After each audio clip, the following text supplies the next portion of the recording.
नमस्कार, आपका स्वागत है। दोस्तों, जितना इंतजार हम दीपावली पर्व का करते हैं उतना ही उत्साह लोगों में छठ पूजा का भी देखने को मिलता है। दिवाली की बाद से ही छठी मैया के आगमन की तैयारियां जोरों से शुरू हो जाती है। छठ पूजा का महत्व आपको लोगों की आस्था से पता चल जाता है। छठ पूजा का महात्मा इतना है कि न सिर्फ भारत में बल्कि विदेश में भी लोग छठ पूजा का पर्व बड़े ही उत्साह के साथ मनाते हैं। कार्तिक मास की शुक्ल पक्ष की चतुर्थी को छठ पूजा का पर्व मनाया जाता है।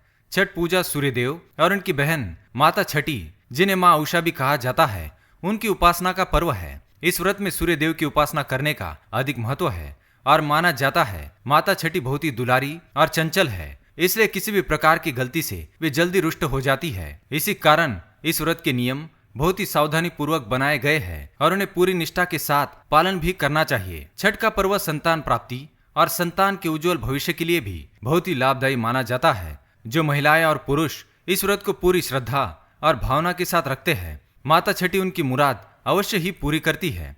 व्रत का पालन करते समय कुछ बातों का जरूर ख्याल रखना चाहिए।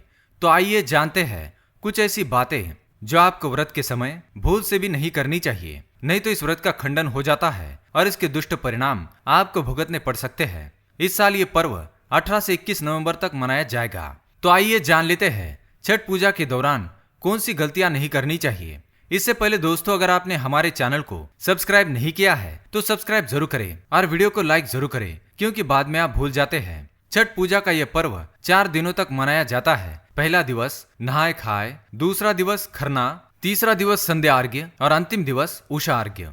इन चारों दिन व्रत रखने वाले 36 दिन का कठिन व्रत धारण करते हैं और उनके घर के सदस्य भी चाहे व्रत रखे हो या नहीं, किंतु व्रत से जुड़े सारे नियमों का पालन अवश्य करते हैं। छठ पर्व के चारों ही दिन आप शुद्ध वस्त्र धारण करें, हो सके तो कोरे वस्त्र ही धारण करें और ऐसे वस्त्र धारण करें जिनमें सिलाई नहीं लगी हो। इसलिए महिलाएं साड़ी और पुरुषों को धोती का प्रयोग करना चाहिए। ध्यान रहे कि इन 4 दिनों में अनछुए, पवित्र और शुद्ध वस्त्र ही धारण करिए, मैले वस्त्र बिल्कुल भी धारण ना करें। छठ का सबसे कठिन नियम होता है कि आपको घर के बाकी सभी सदस्यों को स्वच्छता और सात्विकता का पूर्ण पालन करना होता है। छठ पूजा के प्रसाद को बिना नहाए, हाथ पैर धोए या मैले हाथों से कदापि ना छुए। घर के चारों कोनों में स्वच्छता रखें। कहीं पर भी गंदगी, कचरा बिल्कुल भी नहीं होना चाहिए, नहीं तो ऐसे घर में छठी मैया कभी प्रवेश नहीं करेगी।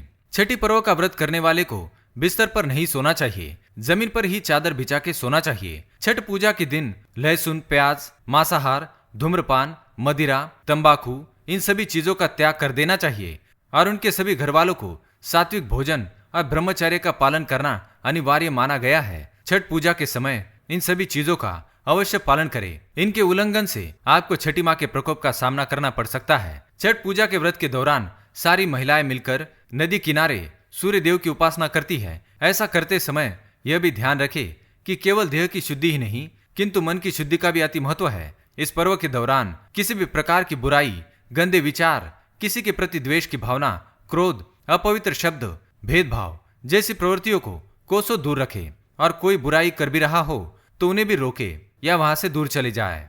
सूर्य को अर्घ देते समय बांस के सूप या टोकरी का बहुत ही महत्व होता है, पर उस सूप का प्रयोग करने से पहले उसे अच्छे से गंगा जल से धोके शुद्ध कर ले, क्योंकि आपने बाजार से खरीदा है तो उसे कितने ही प्रकार के लोग छूते हैं। इसलिए बांस को पहले अच्छी तरह से धो ले, बांस के सूप को अच्छे से सजाए और सूर्य देव की उपासना करते हुए उनका धन्यवाद अवश्य प्रकट करे। छठ पूजा में और एक महत्वपूर्ण हिस्सा होता है उसमें बनाए जाने वाला प्रसाद, जो गेहूं और गुड़ से बनाया जाता है, जिसे ठेकुआ कहा जाता है। यहाँ पर हम आपको ध्यान दिलाना चाहते हैं कि गेहूं का आटा अपनी खरीदी हुई गेहूं से ही पिसवाना चाहिए। बाहर से आटे को लेकर उससे प्रसाद ना बनाए। गेहूं को खरीद कर उसे सबसे पहले सूर्य देव के सूप में सुखा ले और ध्यान दी कि किसी का पैर या पक्षी उस पर चोच ना मारे, इससे प्रसाद झूठा हो जाता है। गेहूं को अच्छे से साफ करके फिर पीस ले और इसे प्रसाद बनाए और प्रसाद को बिल्कुल भी ना चखे। व्रत के समापन के बाद कई सारे लोग ब्राह्मण को दान देना भूल जाते हैं या ऐसा करना जरूरी नहीं समझते, किंतु कृपया आप ऐसी गलती ना करें। अपने सामर्थ्य अनुसार ब्राह्मण को दान अवश्य करें। छठ पूजा के विधिवत समापन का आनंद ले, इसे छठी मैया अति प्रसन्न होती है। तो आशा करते हैं आपकी छठ पूजा भी बिना किसी रुकावट और बिना किसी खंडन के समाप्त हो। छठी मैया और सूर्य देव की कृपा आप पर सदा बनी रहे। माता के लिए एक लाइक अवश्य करें और कमेंट में जय मां छठी देवी अवश्य लिखें। धन्यवाद।